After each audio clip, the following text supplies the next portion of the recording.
खोक्याला घेऊन बीड पोलीस शिरूर कासाईमध्ये दाखल। आज दुपारी खोक्याला कोर्टात हजर करणार।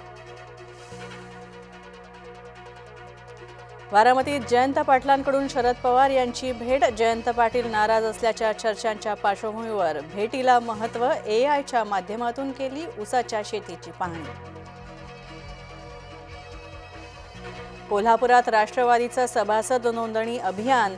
गुलाबी गाड्यांवर अजित पवारांची छबी। उपमुख्यमंत्री एकनाथ शिंदे यांना जगद्गुरू संत तुकाराम महाराज पुरस्कार जाहीर। तुकाराम विजेच्या दिवशी पुरस्कार प्रदान केला जाणार। राज्यभरात धुलीवंदनाची धूम। राजकीय धुळवडीमध्ये कोपरखळ्या आणि फटकेबाजीचे रंग। आणि सोन्याच्या दराचा वाढता उच्चांक। सोनं प्रतितोळा 90,000च्या पार। ट्रम्प सरकारच्या आर्थिक धोरणांचा परिणाम जागतिक बाजारपेठेवर।